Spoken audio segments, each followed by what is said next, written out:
The first officer's breath caught, his heart racing in his throat as his eyes locked onto the gleaming light ahead.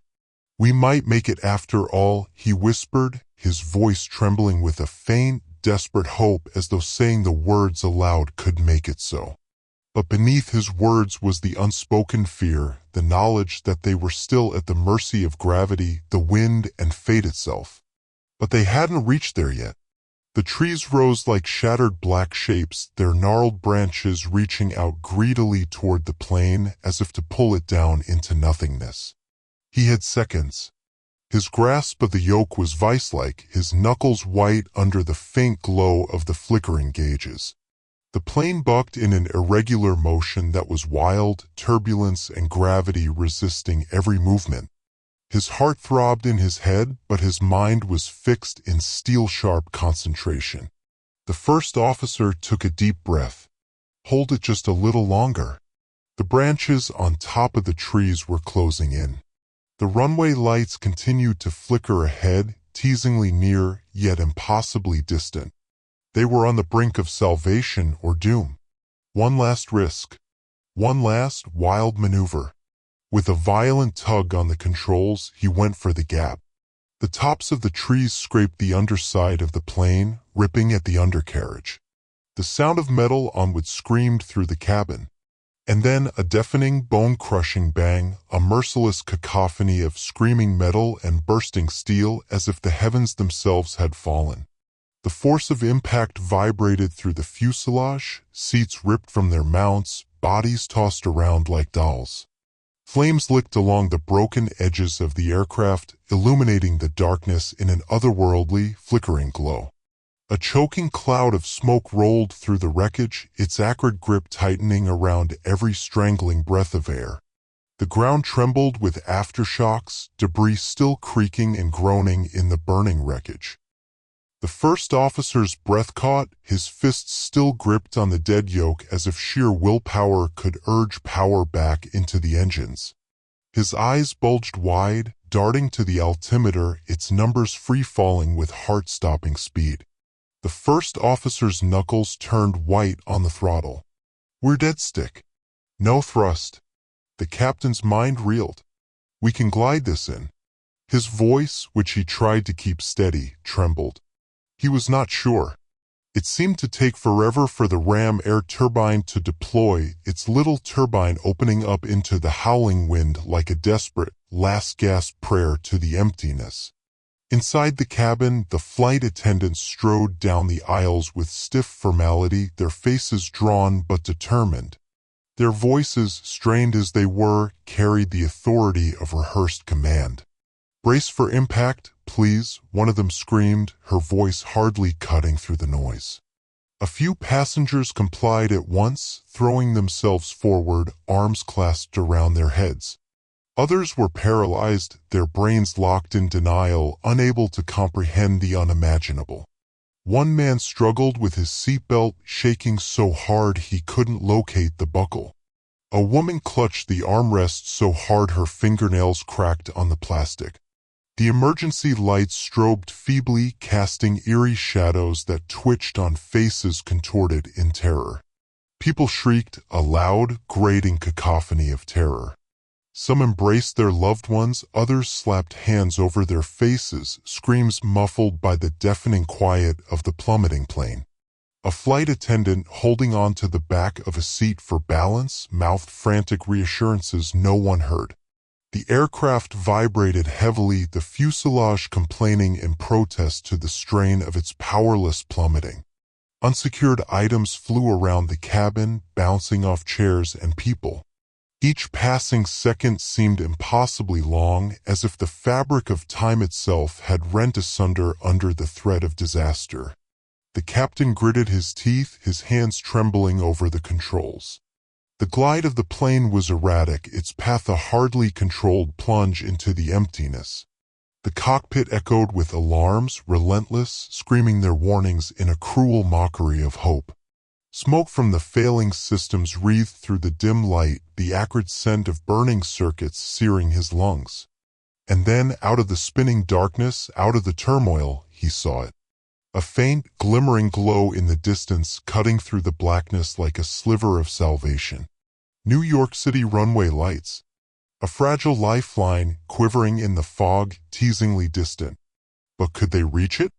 Or was it an illusion, a mirage in the final few seconds before extinction?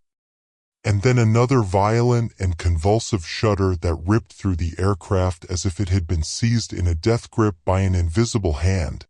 One of the engines coughed, sputtered, and died. The whole plane shuddered as if it had been hit by an invisible blow, a jolting crash of bone that threw passengers from their seats and sent loose objects flying through the cabin.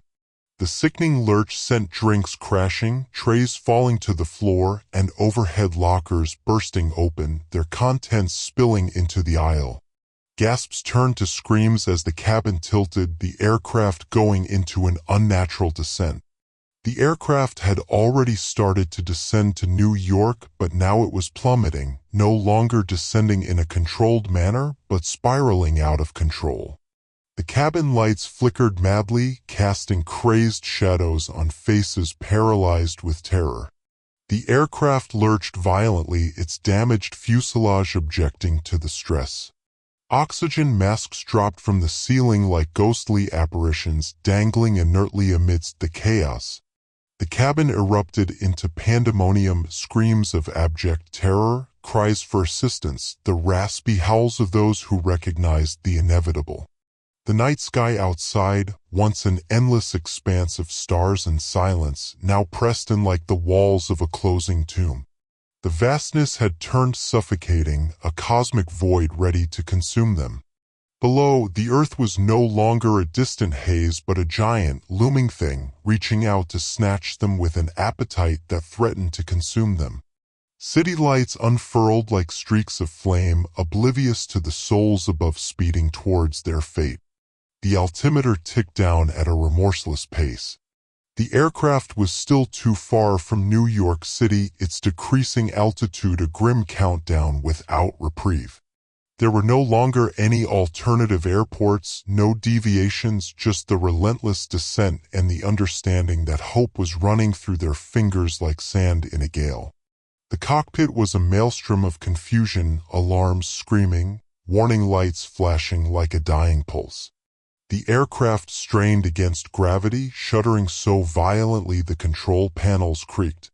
The first officer's white-knuckled fists held tight to the yoke, his forehead beaded with sweat. His voice, strained and almost lost in the din of automated warnings, sliced through the chaos.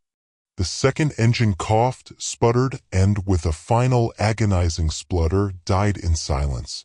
A jolting stillness filled the cockpit, broken only by the otherworldly shriek of wind whistling past the fuselage. It was the kind of stillness that felt unnatural, deafening in its absence of power, a stillness that presaged catastrophe. The aircraft, a marvel of controlled engineering, was now reduced to a huge metal husk, a crippled glider flying through the darkness.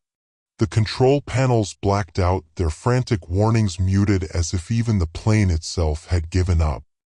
The passengers of Flight 227 had just completed their meal. The cabin buzzed quietly with the clinking of silverware, an intermittent laugh, and the faint sound of rustling newspapers, ordinary, routine sounds that masked behind the fragile facade of safety the horror that loomed just beyond. A stewardess laughed at a joke told by a passenger. A man in first class swirled his wine, enjoying the final sip.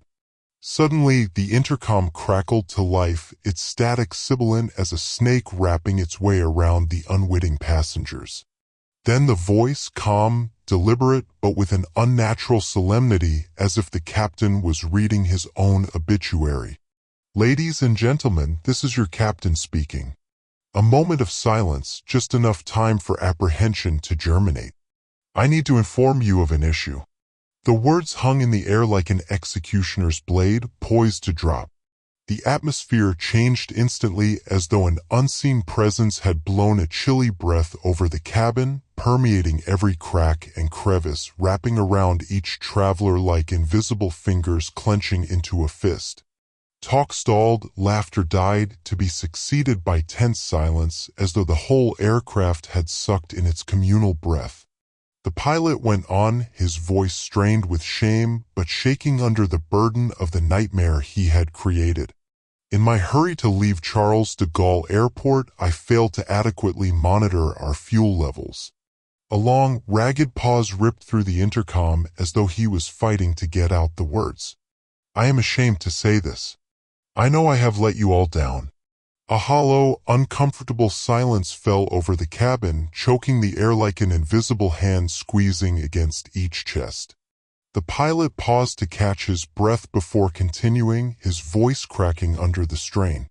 Since we have been flying for a long time, our destination could be beyond our reach since we may lack sufficient fuel to get there. The finality of his confession hit the passengers like a physical blow, drawing the air out of the cabin as though the aircraft itself had inhaled a gasp of horror. Some cried out loud, others were paralyzed, their hands clenching armrests so hard that their knuckles whitened as though through sheer force of will they could halt the unstoppable. A man grasped at his chest, his breathing shallow and fast, the first spasms of fear gripping his heart. The aircraft, once a sanctuary of order and technology, was now a prison of uncertainty, a metal coffin cutting through the emptiness at 500 miles an hour. Every flashing light, every jolt of turbulence seemed to foretell disaster. The whispers of fear were growing louder, building into a jarring buzz of terror. There were no strangers then, just the doomed, held together by the unspoken grasp of fear as they sped towards some unknown destiny. Then silence. A fragile, unnatural silence shattered only by the crackles of fire and the rough, strained breathing of those who remained alive. There were cries from the rubble, some in the distance, some close, bare with pain and shock. The reek of smoldering petrol clung to the air, a bitter reminder of how close they had come to complete destruction. And when the smoke finally cleared, the twisted remains of the plane lay stretched out like a broken, tortured thing, its bare skeleton scarcely discernible as the great ship that it once was. And yet, despite all the odds, everyone was alive, poised between salvation and oblivion, balanced on the brink of an impossible second chance. The captain, bruised and inexplicably alive, gasped as he released his harness, his sweat-soaked fingers shaking with aftershock. His ribs throbbed with searing pain, every breath a burning reminder of the savagery they'd just survived. He hauled himself up, vision fading, the metallic flavor of blood in his mouth. The debris lay before him like the scene of a nightmare, flames licking across scorched metal, the bitter taste of fuel and smoke choking the air. Remote, tortured screams resounded in his mind, together with the ringing that had not stopped since impact. His head reeled, replaying every mistake, every warning he had ignored. The scale of his failure weighed upon him, more oppressive than the wreckage that enclosed him. He had made a mistake that should have killed everyone.